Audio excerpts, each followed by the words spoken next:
Good evening, everyone. My name is Erica Calero, and I'm the Interim Vice Provost for Student Affairs here at the University of Vermont.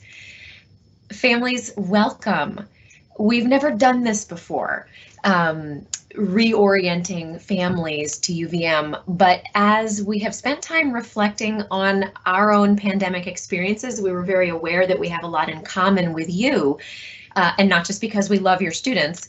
We have shared with you a pandemic year that was unexpected and off-kiltering in many ways, and we're really motivated to create a different reality for us all this year. So we've been looking forward to this evening as a chance to share our thinking, remind you about some resources, and acknowledge that together we can support our wonderful rising sophomores. This evening I'll be joined by some great people, and if you've attended our prior events, you will recognize many of them. They will introduce themselves as they provide commentary and information as we go this evening. So without further ado, I will ask our first colleague to introduce himself. Joe, over to you. Hi, everybody. Thanks, Erica. Good evening. It's such a pleasure. I think any opportunity that we have to be able to reach out and communicate with families, I cherish. I'm Joe Russell. I am the Assistant Dean of Students here at UVM. I use he, him pronouns. Been at UVM since 2005, and so have seen many things come and go. But as Erica has mentioned, I think for all of us, regardless of what industry or field you may be in, this past year and a half has been kind of new territory. We did, could you go to the next slide, Josh? We're gonna start, it feels appropriately so, with just a moment of reflection of thinking back. I was recounting with a colleague the days, and it felt like hours and minutes leading up to the original decision that UVM made in spring of 2020 to go remote for the rest of that semester. And it both feels so long ago, and so much has happened since, but a helpful moment just to kind of pause and reflect. I invite you all to pause and reflect as well as you listen in and watch wherever you may be in the world. For us, as we've prepared for this presentation, and again, kind of constantly trying to think about how do we support students, it's been important for us to kind of just acknowledge the difficulty, the unique circumstance that was the last year and a half for all of our students. For your students in particular, just thinking through, and again, a moment of reflection about what the beginning of their college experience at UVM was like, and how unlike any other beginning to a college experience like it was. So it will bring up, I suspect, many different things for each of us, very personal things for each of you as you think about all of the things that have transpired over the past year and a half. Next slide, please. For us, the opportunity, and I'll name for myself very personally, not knowing who is listening in on this webinar, last year was an opportunity to hear from many students and families. And we tried our best, sometimes it felt a little bit overwhelming, but we tried our best to listen and to hear what was going on and how folks were feeling. We've heard a lot, I think back to this past spring semester in meeting and speaking to many families and many students, hearing from them this sense of, what were the opportunities lost during COVID, or what, again, in that experience was different. How hard it was to make friends and to make genuine connections. Because we told students, for health and safety reasons, we have to put some limitations on some of the normal aspects of college life. So we've heard about the frustrations that folks have experienced with a very highly restrictive COVID world. And I think when I think about it in my own personal life, talking with friends recently, we keep repeating this mantra of this, remembering that for all of us, in many ways, some of our baselines have been shifted. You know, I speak frequently of slightly lower resilience than usual and slightly higher disillusionment than usual, and we've seen that across the board. I've had many friends for whom their family life and romantic relationships have really been tested by COVID. Folks for whom employment has been brought into question. I think for your students, if I think back to this past year, I must imagine many questions and concerns about, again, what was that experience like, and what did they get out of that experience, and what did they not get out of that experience? You know, as we've thought it through, we think that for many of your students, this semester may feel more like a first year of college than last year may have felt like. And so again, we bring with us, you know, to slightly start to shift away from just some of the negative things.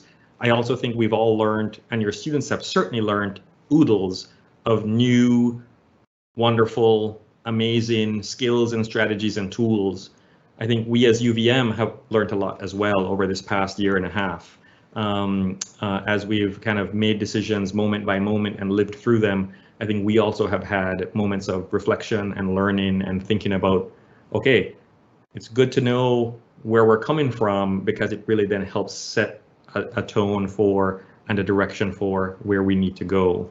So that's a little bit of the intro we wanted to kind of just start off this evening with, is just this moment of saying, yeah, it's been rough and unique for all of us. And the beautiful thing is the sentence doesn't end with that. The sentence continues on in a way for us to think about, and what might that mean for this semester coming. And it's both super exciting and challenging. We know the challenges are not over, but it is a moment for us to kind of say, all right, here's where we are right now in this roadmap.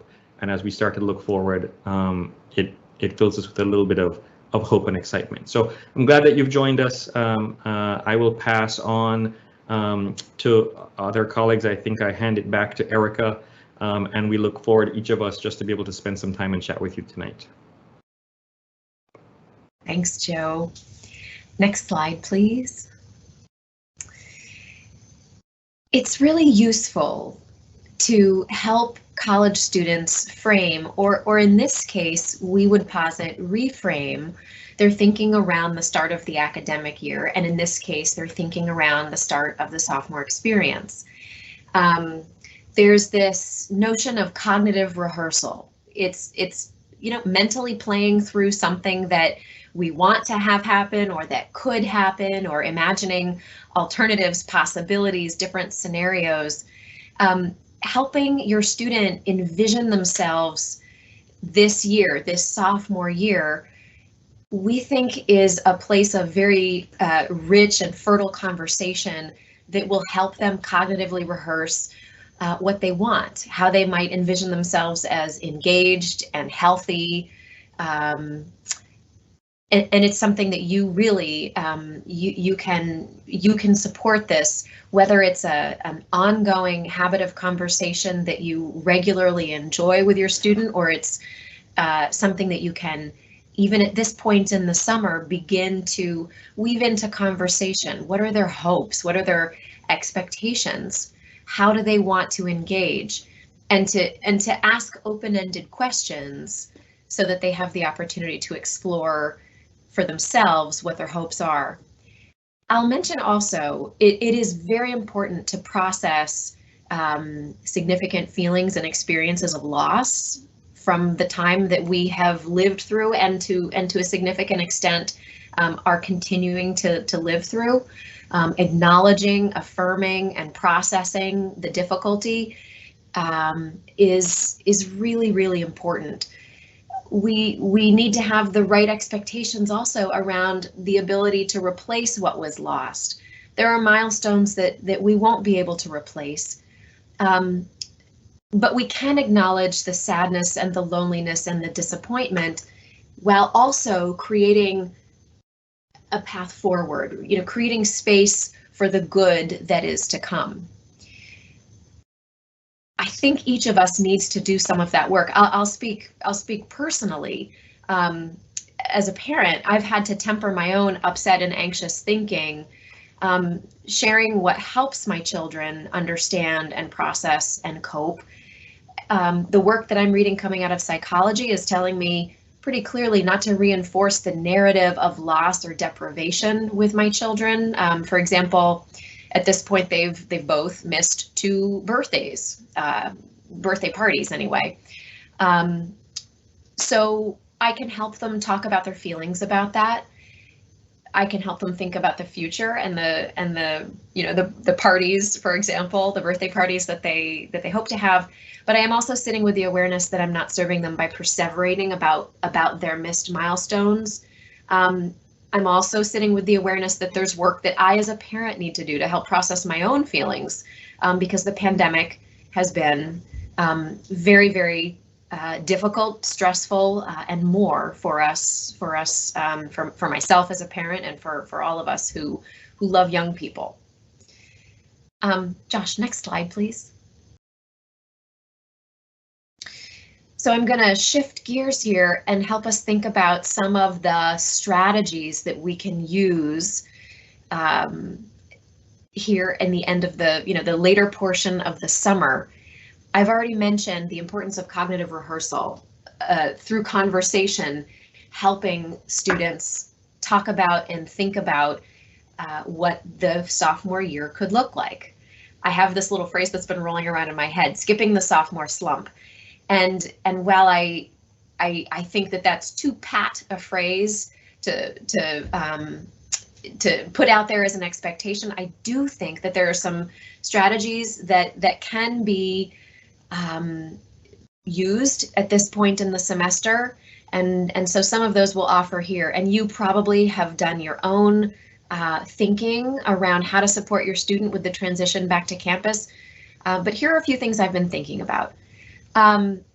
So when it comes to forming new friendships or strengthening existing friendships, some of us need a little practice at getting back into the swing of things, and some of us need a little practice, thinking about coming back to campus. So there is truly an element of practice of connecting with others in many places, whether they're friends, people in the community, religious groups, service, work. You get the idea. There's lots of ways that students can practice that. I would suggest asking an acquaintance, not a good friend, but an acquaintance, to go on a walk or have lunch or in some way connect and practice the art of putting yourself out there, conversation, maybe asking some open-ended questions about what their experiences were like over the past year, and listen for similarities and listen for ideas. What are some commonalities, or what are some ideas around resilience building or areas of growth or learning that your students might not have fully explored yet, but that other people may be able to share. I do want to mention that there are a lot of safe ways and safe places to gather, and that's absolutely true at UVM as well. And so I want us to think about using the skills that we've gained during the pandemic to remember, that we can gather, and that will look a little different from pre-pandemic gatherings, but gathering is back on the table. Last year, as so many of you know, last year that was a pretty difficult and constrained experience for some students. This year we are not talking about limiting household gatherings. We're not in Vermont in a state of emergency any longer. So we encourage students to think about, again, to be mentally rehearsing what kinds of gatherings, small gatherings, initial, again, walks, lunches, etc. And then specifically for you as families, caregivers, parents, loved ones, to sort of, think about keeping your counselor hat on, asking open-ended questions to help your student imagine and problem solve and think a little outside the box. So your observations, your conversation openers, but then also, helping students continue to talk. These are really useful things that you can do. Okay, next slide, please. The strategies continue into the fall, and I'll say as a summary statement, a lot of the smart things that students can do are really common sense. Again, it can be helpful to talk through those and to ask open-ended questions. What would you do if, or how could you find X, or these kinds of open-ended questions that parents ask so well. Thinking and talking through some of these is a great idea. And these common sense strategies can have an incredible impact, although I would posit that they don't happen by accident. Sleep and exercise. I'm probably not just speaking for myself when I say that these continue to be a point of intention and a work in progress.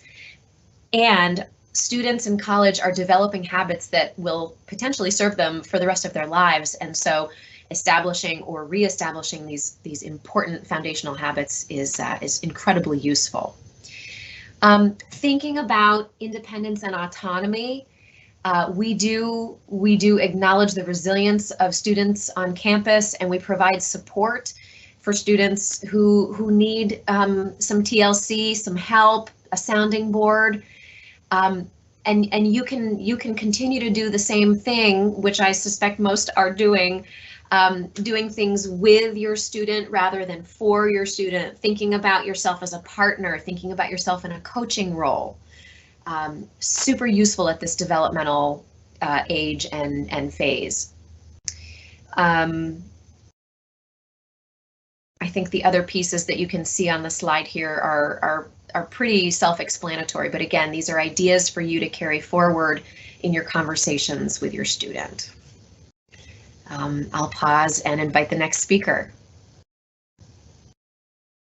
So we can move to the next slide. And hello, everybody. My name is Linda Balcom. I am the Interim Director of Student Life, and I'm really excited to be able to share with you about all of the fun things that are getting planned and that we're really excited to welcome your students to join us to be part of. So as you might be aware, we sent out a survey to students back in the spring, specifically to the sophomore class, to ask them what it was that they wanted. And so we've done a lot of planning around trying to create those experiences that they've made us aware were the most interested for them. And so that's, you can see 4 specific programs that on the slide that are curated just for the sophomore class. This won't be the extent of the programming that's available to them, but I want to start by talking about these few things. So the first is Adventure Within, which is a UVM mindfulness and connection retreat, as you can see there.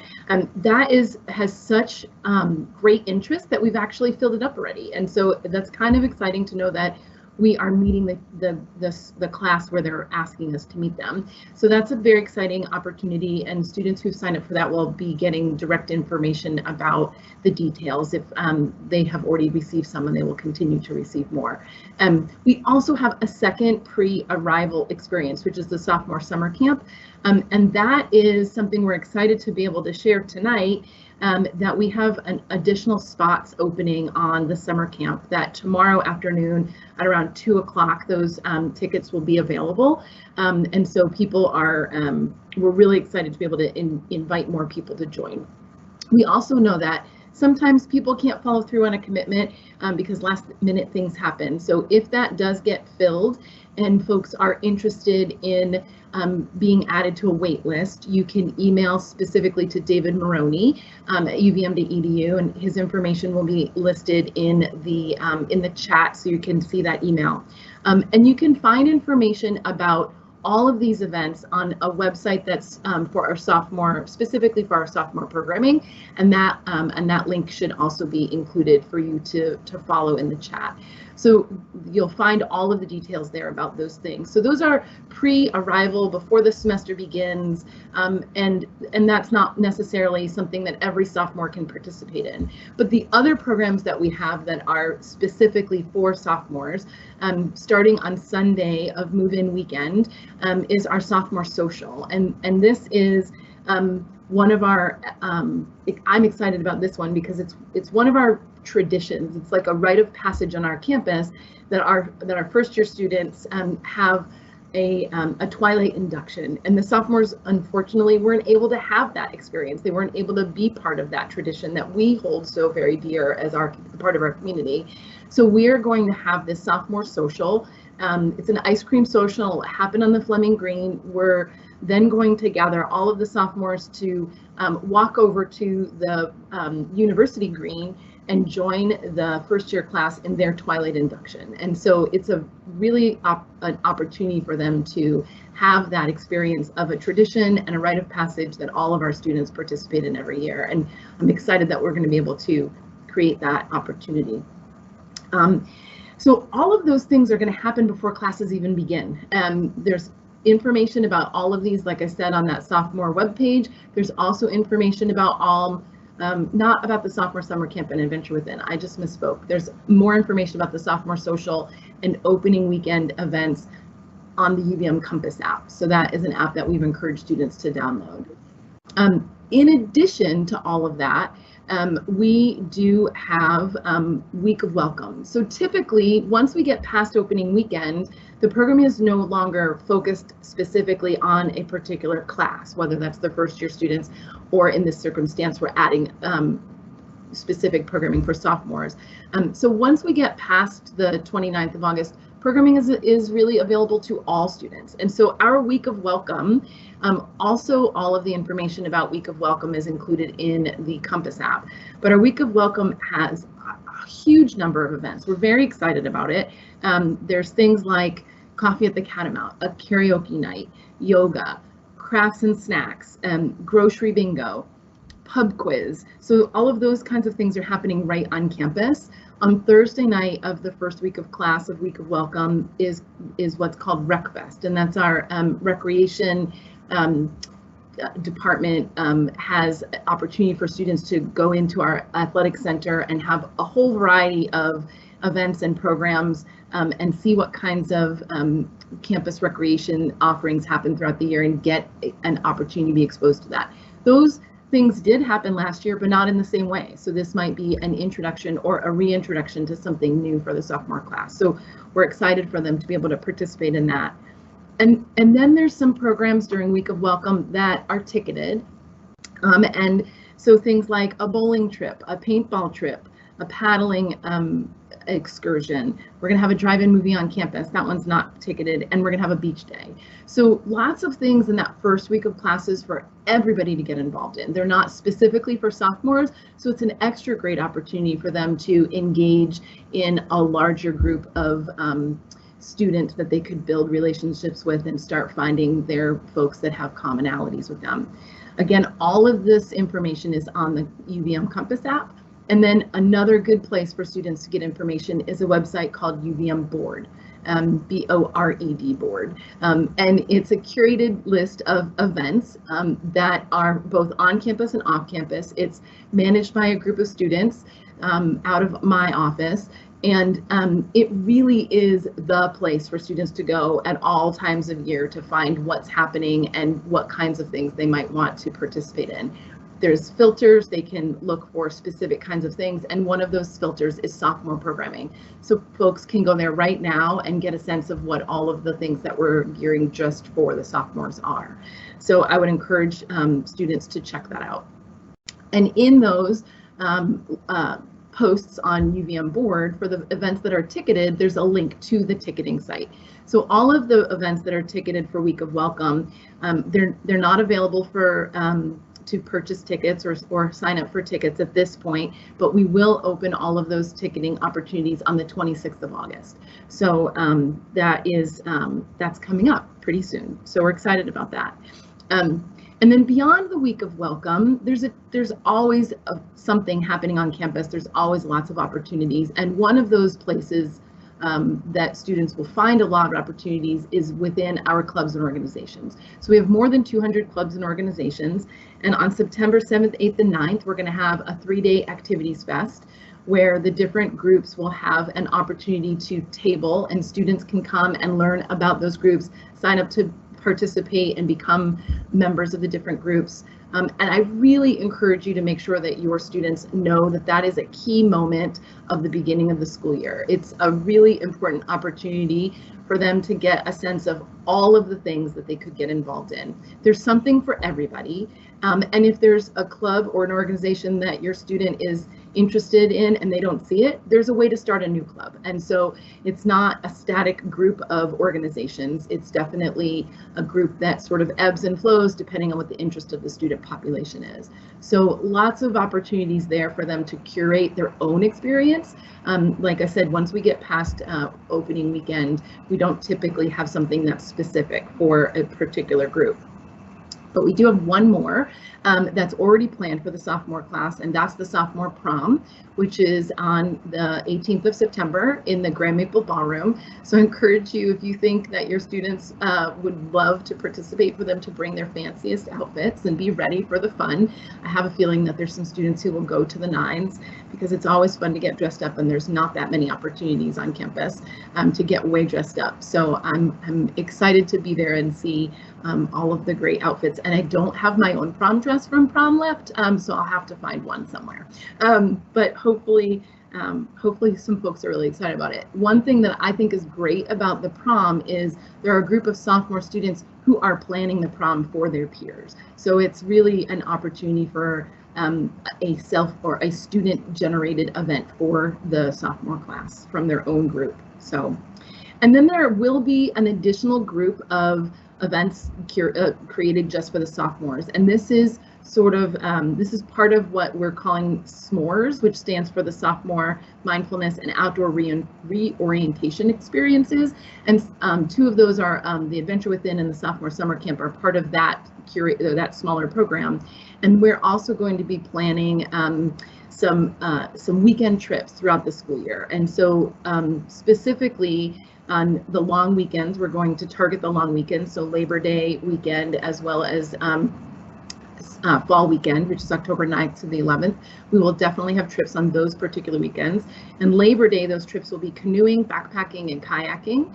And these are sort of geared towards the trek experience and trying to have a bit of a trek experience for the sophomore class, because we know that was one of the things that they were really interested in. And the signups for those will open soon. We are hoping that we'll be prepared to open them by the end of next week, but definitely by the time students return to campus, the signups will be there.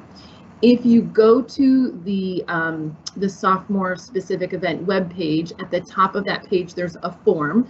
There's also a link in the chat for the form for students who are interested in being included in all of the communication about s'mores. So that would be a place to go to make sure so that you can be sure your student gets the details when those trips are finalized and when the signups happen. There will be other trips besides just the long weekend trips, but those are still being planned and they're not finalized yet, but that information will be shared along the way. And then I guess the last thing I'll just share is that there's lots of opportunities for students to be involved in planning these events. We have a student organization called University Program Board, or UPB is what we call it more commonly, and that is a great place for students to get involved. They plan lots of very large scale programs across campus, as well as a large percentage of our student organizations plan events. So whether they want to participate in those events that other students are planning, or whether they want to be part of the team that plans, there's lots of opportunities for folks to get involved. And UVM Board is the place to find out about all of those things. So hopefully there's something that your students will feel really connected to, but I'm excited about the opportunity to create some sophomore specific programming that will last a little bit through the semester and into second semester with those trips. So I guess I can pass it on to the next speaker. Thanks, Lena. I get the next slide. Oh, good evening. Those are some great programs, Lena. That sounds so exciting. Thank you for talking about all that. Well, good evening. My name is Michelle Pavla. I'm the medical director of Student Health Services. You know, I really wish I were talking to you all about the pandemic in the past tense, but we are not post-COVID yet. We will be someday, hopefully soon. The Delta variant, as everybody's heard about, has complicated the situation. So we all have to keep using our new COVID skill sets around masks, distancing, and responsible gatherings, because we all want to be part of the UVM community, and this skill set will help us do so safely. Next slide, please. Because COVID is still around, we have to talk about it. And after all those exciting programs, this probably is a little bit of a downer, but with you guys were here last year, it's going to be a different year.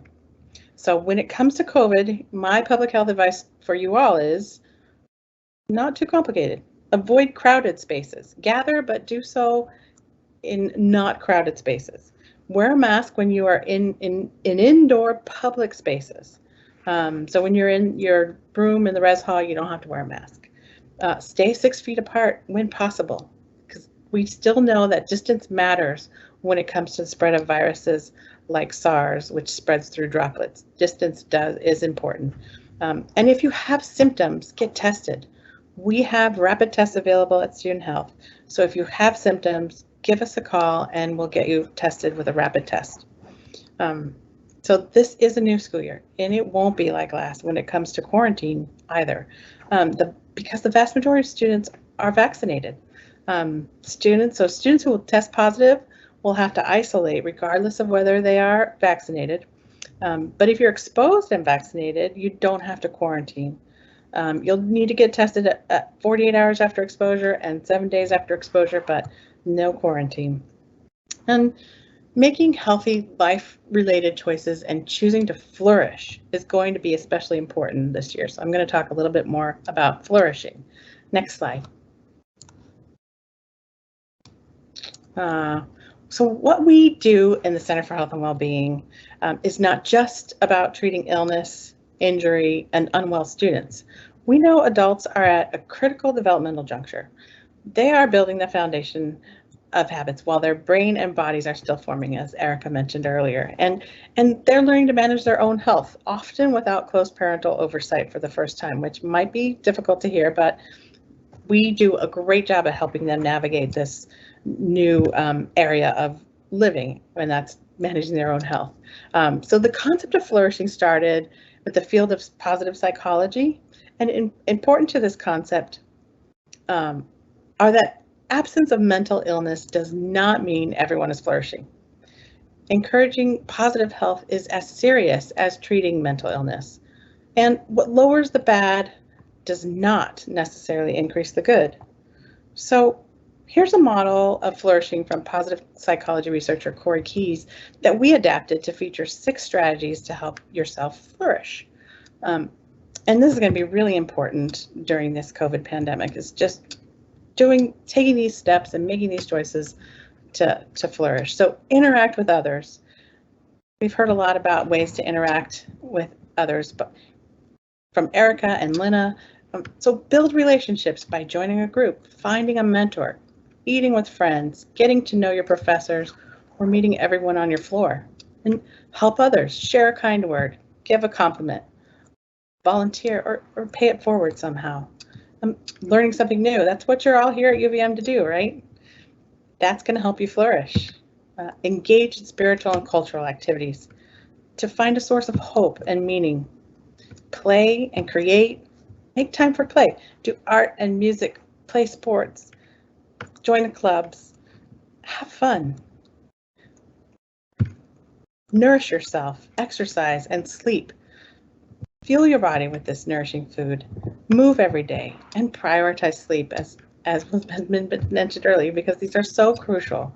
And these will help you meet other goals and create healthy routines in your life. And the great news that you just heard about, the many opportunities at UVM for you to engage in, you can engage in any and all of these behaviors and flourish even during the challenges this pandemic poses.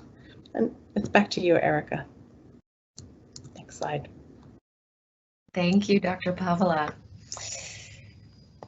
Okay, I'll mention quickly, we're going to open the chat now so that those of you who may have questions about our conversation, the content we're covering this evening, can go ahead and let us know what's on your mind. And after we finish our presentation portion, we'll answer as many questions as we can by our end time of 8 o'clock. Okay, this slide is a real talk slide, and it's important because these are some of the things that we anticipate could be part of this year for some students. This may feel like a real shift from what Dr. Pavla was just talking about, but we recognize that in a large community such as our university and on a college campus, there is a wide range of what we might see.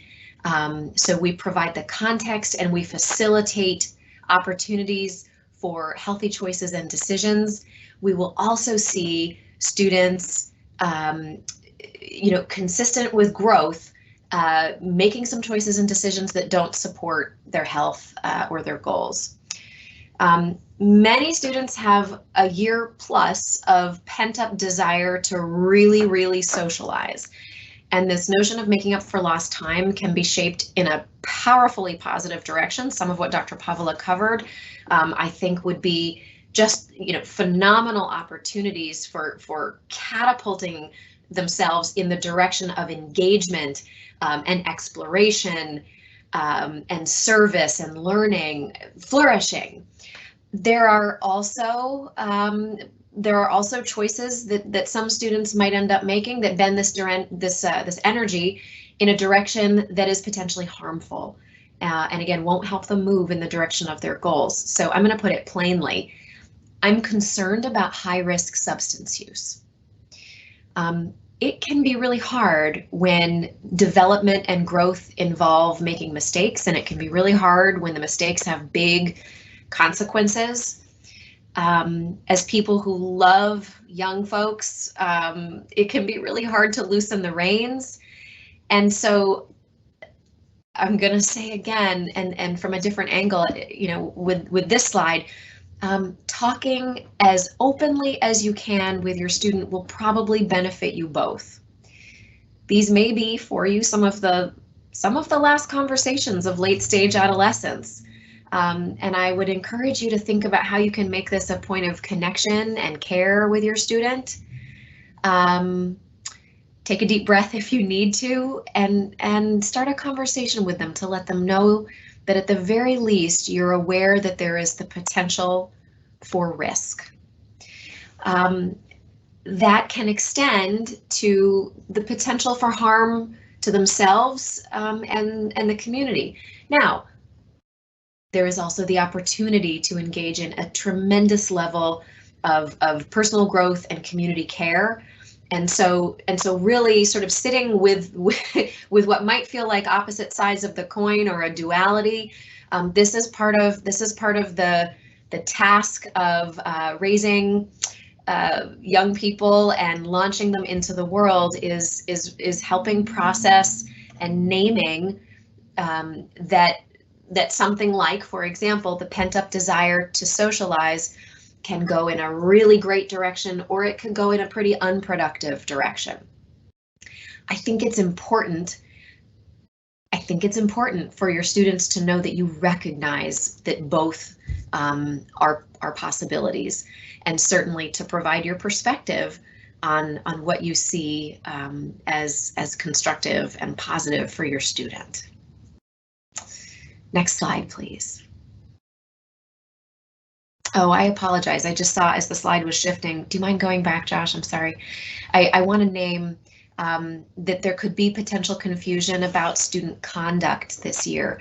Your students arrived on a campus that had a lot of structure, some of it non-optional, around health and safety due to COVID-19, and we do not have in place the same rigid sort of conduct expectation. I'll put it succinctly. We don't have the green and gold promise, and we don't have what students commonly refer to as COVID violations. What we do have is that COVID skill set, and each of us, we know how to We know how to protect the health and safety of the community and of ourselves personally. Okay, Josh, you can advance to the next slide, please. Thank you. So really, if there's a summary statement for what we have hoped to share with you this evening, it's that we are in this together with you, with our sophomores and for our sophomores. Your students' health and safety is our first and our constant priority. We believe that this is going to be another year like no other, this year with more excitement and looking forward to the opportunities for connection and learning, and exercising those skills that we have gained, coming together in some new ways, reinforcing our traditions, supporting each other. I will tell you that I am straightforwardly wildly optimistic about this year. I am looking forward to every moment I anticipate on campus with students, and in particular our rising sophomores, from whom we have learned a lot and shared a lot.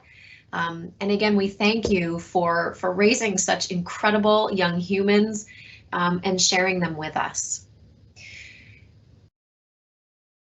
And Josh, next slide. I did indeed find a beautiful slide to to thank you for what you have done. Again, to share such great young adults with our campus. We love our class of 2024 Catamounts. What we would like to do now is open the floor. And how do we do this? We're going to publish some questions. I'm going to attempt to moderate. So you're going to watch me trying to walk and chew gum at the same time for just a moment here as my computer prepares to show me the questions that you have submitted. I've got a spinning circle in the chat just for a second. Okay. Michelle, here's one for you. Nope. Well, let's see. Michelle, you and I can tag team this. With the mask mandate reinstated, will there be checking and sanctions that existed last year for non-compliance? I think I can answer this for you, actually. The answer is, as you just heard me say, that there isn't a green and gold promise this year.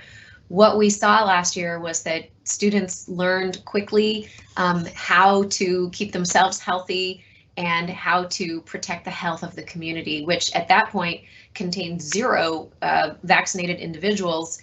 A lot of uncertainty and a lot of vulnerability within our community, because again, folks with certain kinds of conditions and so forth hadn't been vaccinated. So we are expecting students to wear their masks in indoor public spaces. We are expecting students to gather responsibly. We are back to allowing students to visit friends in the residence halls, and we have every confidence that students will not only be able to handle this beautifully, but also be able to have conversations with their friends and roommates to talk about what their shared hopes and expectations are. Okay, Michelle, here is one for you, I think. Can you explain, oops, where'd my mouse go? Okay. Can you explain, please, the pre-arrival testing? Sure. There's no pre-arrival testing this time around. So just a day 0 test, and that will be done at the Davis Center. We encourage you to make appointments for that, but there will be appointments available on the day you arrive. And I think you are a sophomore, so if you weren't here yet last year, then somebody will help you with finding out where in the Davis Center. But if you've been here, you know that of the testing center in the Davis Center. It's in a different location. It's not in that same space, but it's in a different location in the Davis Center. Thank you. So yes, there's no mandatory pre-arrival testing. We are, however, really encouraging everybody to seek a pre-arrival test, because you will be tested upon arrival. You would want to know if you happen to be one of those folks who is asymptomatic but positive. It would be to clearly to your advantage to be able to stay home rather than have to go right into isolation on campus. Let's see. Can vaccinated students, I'm looking at the published questions, many of which have been answered. Thank you, question answerers. Let me just scroll. Just to be clear, it sounds like students will be able to visit friends in other dorms and be in their rooms without wearing a mask. Vermont is no longer under a state of emergency, and we no longer are making statements about or issuing rules about mixing households. We hope and expect that students will exercise appropriate care and judgment when mixing households, so visiting each other in their rooms. But no, we don't have the expectation that if you visit a friend to watch some, to watch a movie or play some video games, we're not expecting that you'll be masked. I will say ventilation in rooms, to the extent that you can get some airflow, open a window perhaps. We know that is helpful. Air quality is one of the things that we think about quite a bit. How many spaces, so Lina and Jerome, how many spaces will be available for sophomores for the upcoming events? Will there be enough spaces so that everyone who wants to participate can participate? That is a very important question. And so it will depend on the particular event.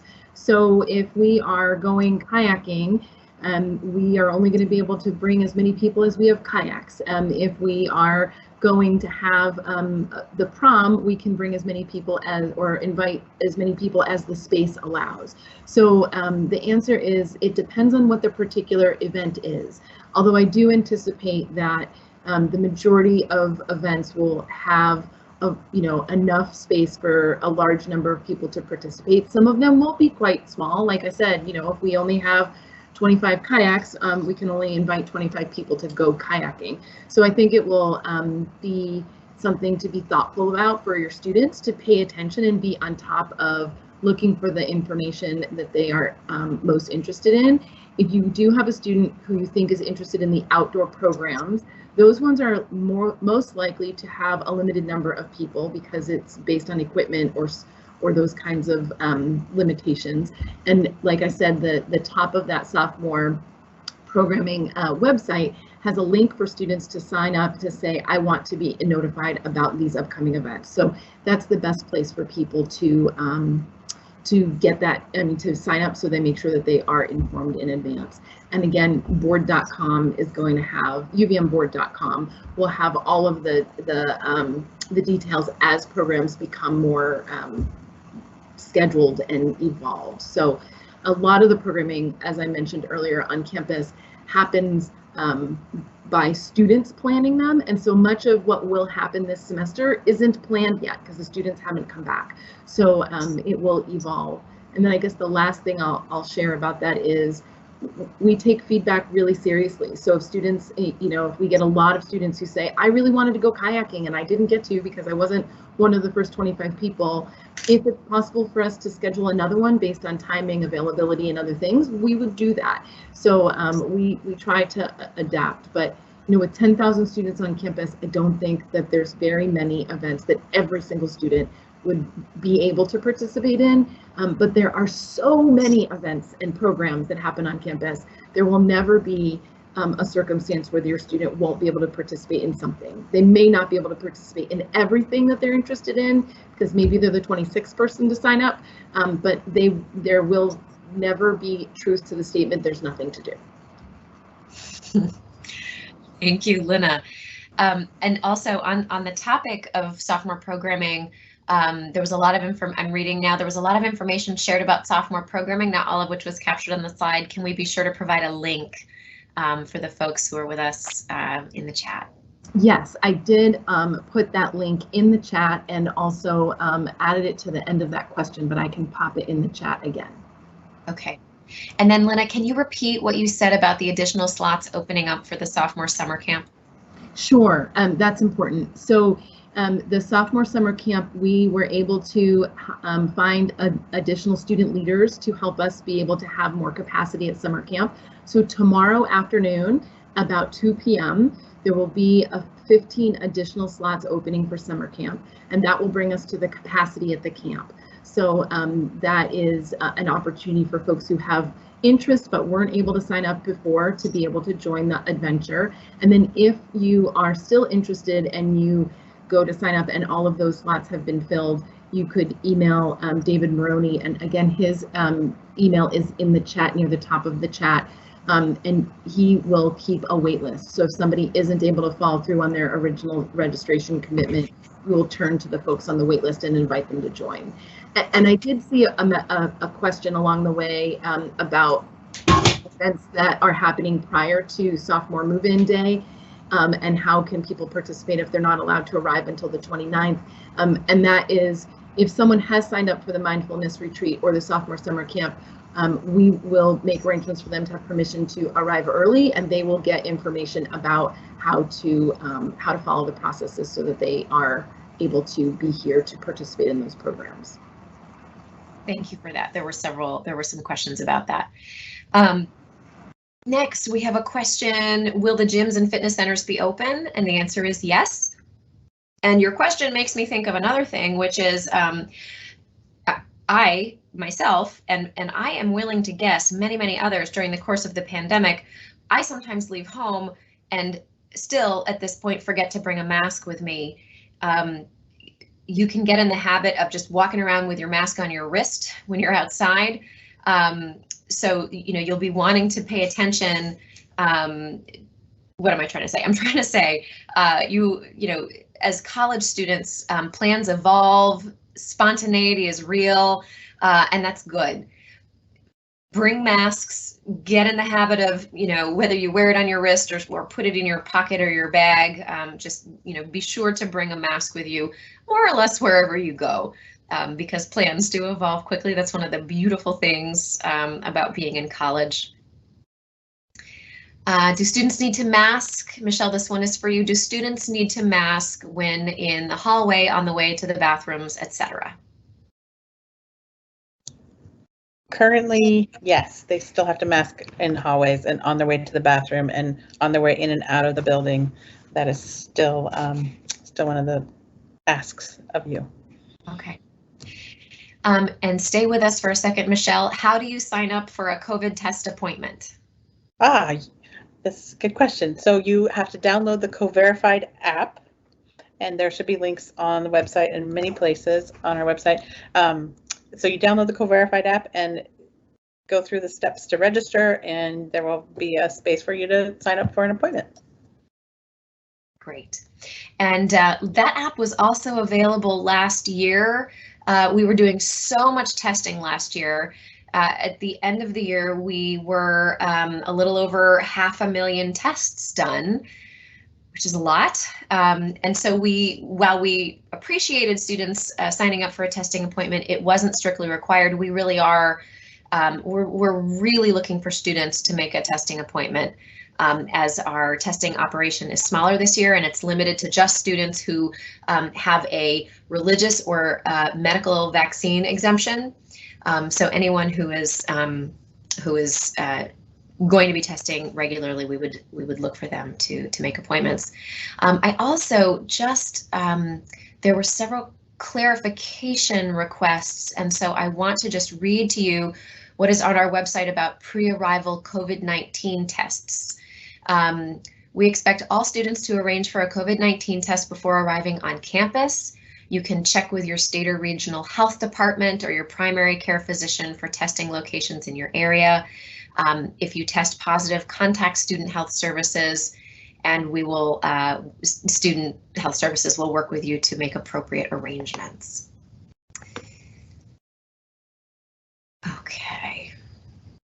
I have the circle, it's spinning, bear with me. Okay. I apologize if I answered the pre-arrival testing question earlier and said there's no required pre-arrival testing. It was, we are not sponsoring pre-arrival testing, so no testing from UVM required. Great, thank you. Will music practice rooms be open to students, including those not in music classes in the semester?